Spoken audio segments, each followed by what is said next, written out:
Hi guys! Welcome back to my channel. So, for today's video, ipapakita ko sa inyo kung paano ko ginawa tong eye makeup look ko ngayon. Actually, madali lang tong makeup na to. At dahil September na and birth month ko na, total birth months na din naman. So gusto kong i-share to sa inyo. So, I will be having my giveaway.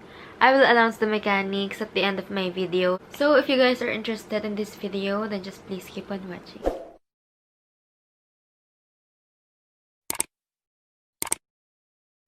Okay, so nakapag-foundation na ako and eyebrows. As you can see, nakapag-foundation na ako, concealer, powder, and eyebrows. So, ang focus lang talaga ng video na to is eye makeup.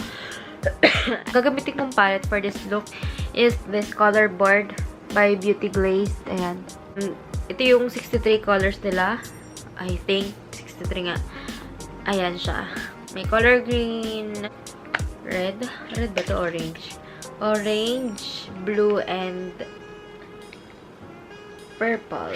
So, ngayon, ang gagamitin natin is purple. So, itong tray na to yung gagamitin natin for this look. Ito yung mga brushes na gagamitin natin. As you can see, iba-iba siya ng style sa dulo. Kasi, they all have their own purpose. Kaya ganyan, kaya iba-iba. So, for my transition shade, ito yung gagamitin kong color. Ito yung pinaka-light na shade ng violet dito. So, i-apply ko siya sa whole crease ko. Eyelids yata yun. Basta sa buong eyes ko. So, itong brush yung gagamitin ko for my transition shade. So, dito ako mag-focus. And, ayan lang. Gaganyan ko lang.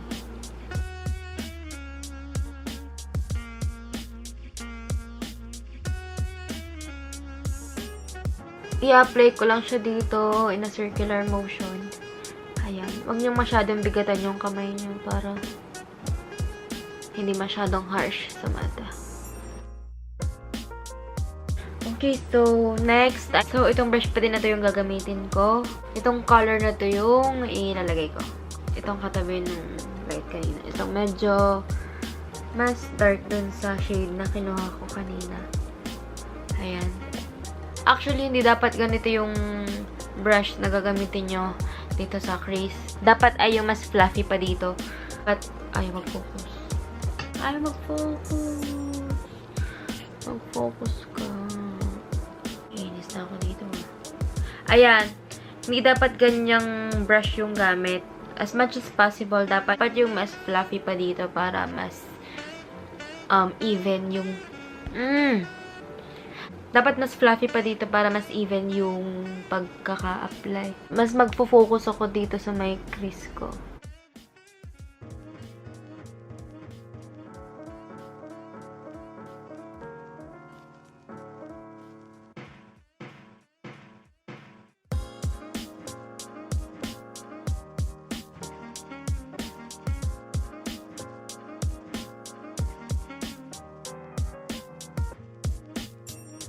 So, kuha lang ako ng mas malinis na brush, nitong brush.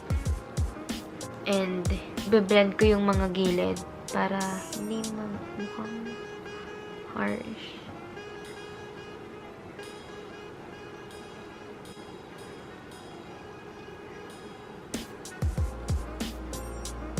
Okay, so next is kukuha lang ako ng mas maliit na brush. Ganyan. Tayo sa pag-focus. Ganito kaliit na brush. Ayan. Ganyan kaliit na brush yung gagamitin natin sa outer corner ng ating eyelids. Dito. Ayan, dyan. And kukunin ko yung pinaka-dark na shade ng violet dito. Sa tray na to. Ito ang kukunin kong shade. Kasi ito na yung pinaka-dark.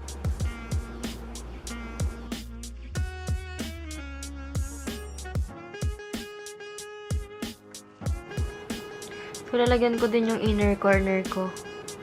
Kasi matatakpan din naman yan. Ang concealer. Kasi magka-cut crease ako dito. Ito yung pinakamadaling cut crease na alam ko. And first time ko din magta-try ng cut crease. Cut crease. Mag-gradient effect natin.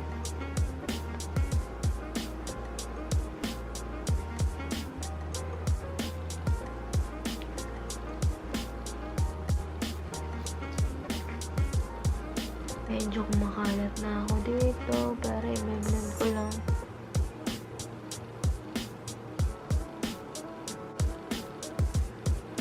Yung tira dito sa brush, ilalagay ko siya dito sa baba ng mata ko.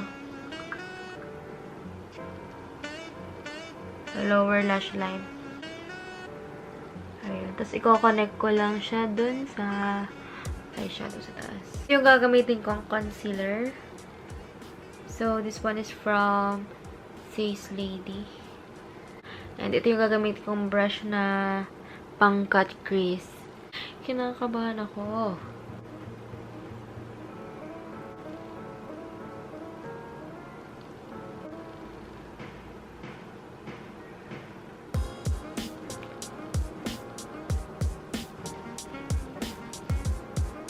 Feeling ko mag-fail ako dito. So, gagamit lang ako ng clean brush and kukuha ko ng white na eyeshadow para iset. Kunin ko tong shade na to. Using this brush.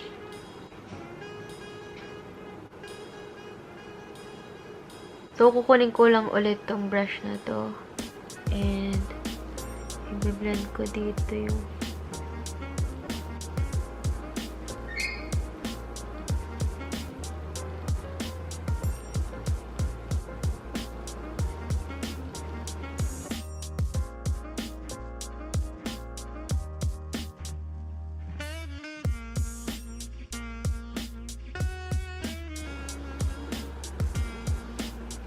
So, kukuhanin ko lang ulit itong brush na to.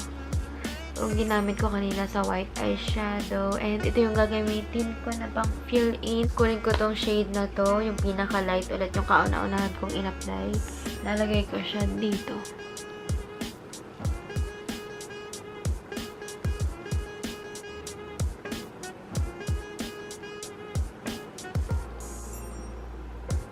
Di pantay. Lalagyan ko siya ng shimmer. Shimmer na to. So, may green. Gagamitin ko na lang yung fingers ko. Pumangit. Pero kailangan ko panindigan yan. Shit, pumangit talaga siya. And I will be using this Careline Graph Ink Liner.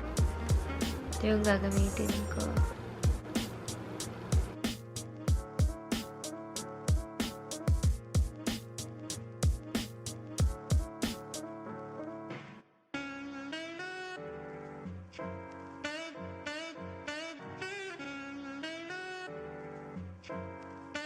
Hindi din naman yan makikita pag may falsies na. Titin pantay. Hindi pantay yung eyeliner ko, pero never mind. So, kuha lang kayo ng kahit anong eyebrow pencil or eyeliner. Eyeliner na pencil. Na pang tight lang dito sa lower lash line.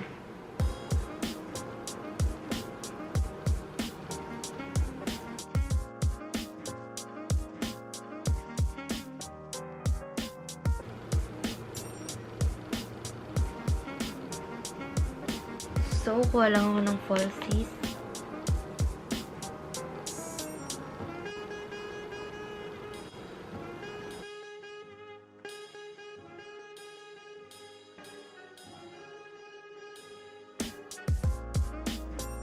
Using this brush, ito yung gagamitin kong highlight. Ito, pag mimix ko tong dalawang to. I-highlight ko yung brow bone ko.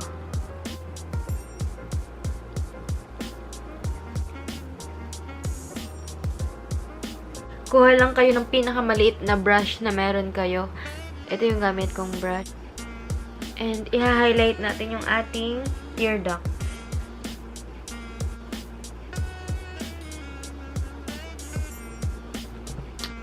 So, tatapusin ko lang yung buong look na to. And, I'll be back.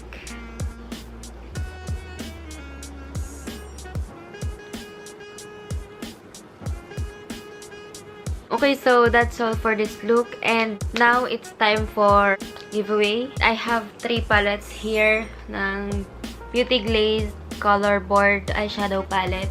Ayan. So, ito yung ipapag-giveaway ko. And simple lang yung mechanics. So, first is, you just have to subscribe to my channel. Turn on yung notification bell para notified kayo every time na may bago akong upload na video. Second is, you just have to follow me on my social media accounts. Third is, punta kayo sa IG ko. share nyo sa stories nyo yung post ko about sa giveaway and mention at least 2 of your friends sa comment section. And last is, mag-send kayo sa akin ng screenshots na nagawa nyo na yung mechanics para ma-validate yung entry nyo.